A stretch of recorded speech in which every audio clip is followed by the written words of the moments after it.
Good morning, everyone. So let's address this comment here.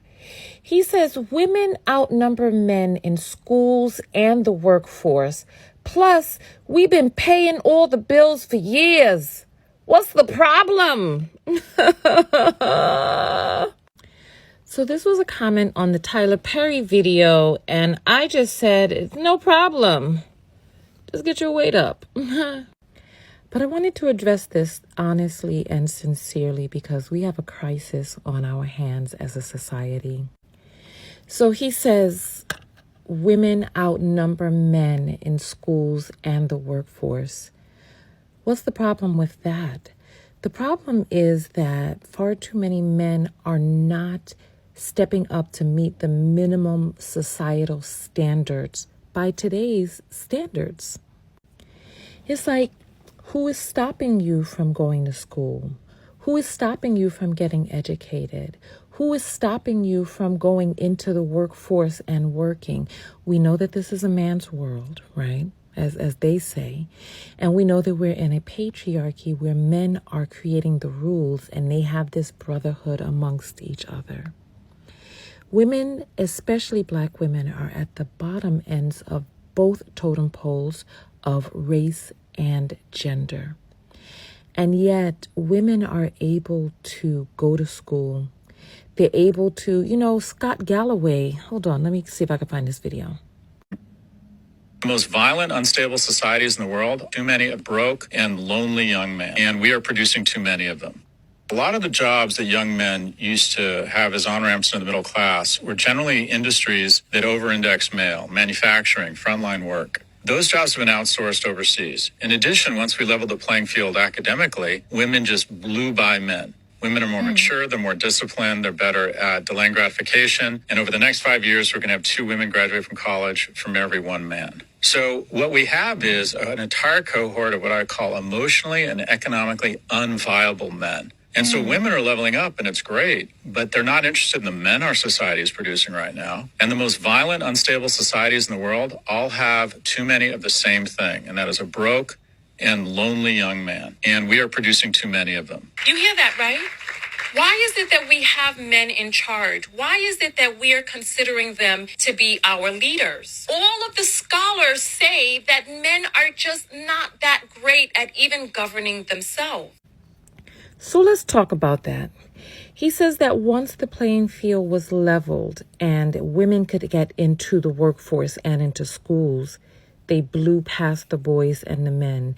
In other videos, he talks about how there's a push to get boys to start school 1 year later so that they could compete with the girls because age for age, boys just aren't able to keep up. So the guy asks, what's the problem? And I'm thinking to myself as a woman, this is no problem for me, but is it a problem for you? Are you able to do the things that you need to do and have the types of relationships you want to have? Are you able to get your DNA into this world in the ways that you're going about it? So 1, men are the ones who have to vie for the female vessel to be able to carry his quote unquote seed so that he can get his DNA and his offspring into the world. That's 1. Number 2, I was trying to find a video, but it seems like it's been deleted or moved, or I just can't locate it, where a guy on a panel, and he was positing as if he's a high value male, right? And he was talking about how it was a flex that his wife doesn't have to work, that she gets to stay home, that he works. And I had an epiphany when I was watching this video. That's part of the reason I was trying to find it. If any of you know where it is, please tag me in it or send it to me. That's not a flex.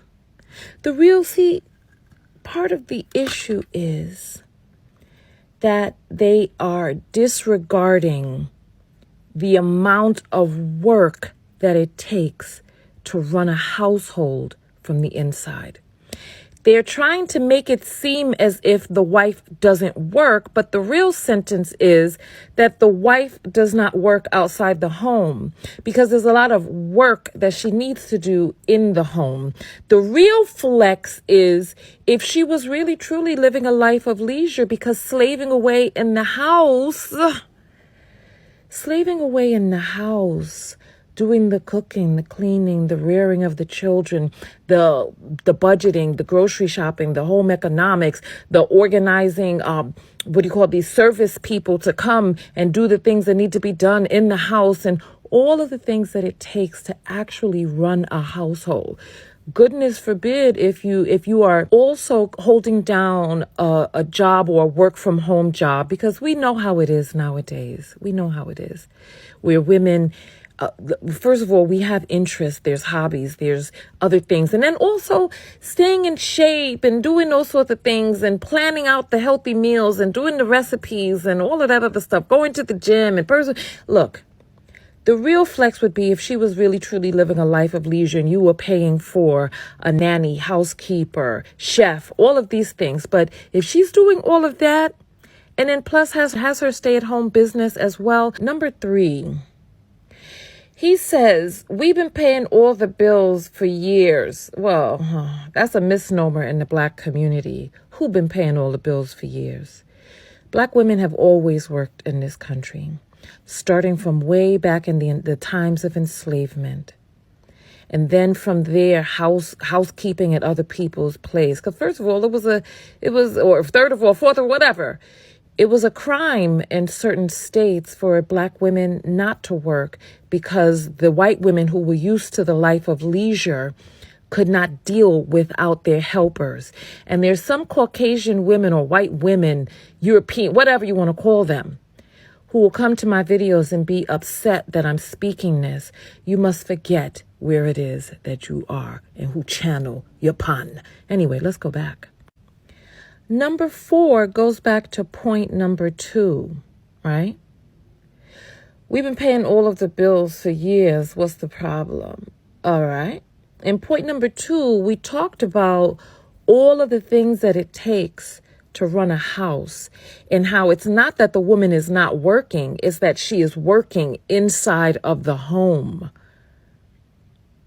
Is he going to do that? Is he going to carry the home in such a way, right, that her input in the home is not needed or necessary? Is he going to be able to cook to such a level, clean to such a level, organize the household repairs, take care of the landscaping and the gardening, or hire people to be able to do all of this? Is he going to be able to do that to above par level? Because we have this, what is it called? The incompetence. What is it called? Let me think for a second. Weaponized incompetence, where they do a thing so badly that you be like, just forget it. Let me just take care of this, right? Because we have seen the videos of the men who are like, even though you work, they're expecting you to do the cooking, cleaning, shopping, all of that stuff as well, right? And then not only that, if you get a chance, just Google any one of these. Women out-earn husbands, but housework remains inequitable. A growing number of marriages are egalitarian, but women are still doing more. Even when women make as much as their husbands, they still do more at home. And this is from the Forbes article. Let's take a look. So when women are bringing in extra income, the men are not doing extra work. In fact, they're spending more time relaxing, 25.2 hours per week relaxing. And then the divide deepens when they have children under 18, where the women are doing 4.6 hours compared to the man's 1.9. And then look down here, it gets real sad. That men experience emotional stress as their wives begin to earn more than 40% of the household income. Why? Stay tuned for part 2 and leave your comments below.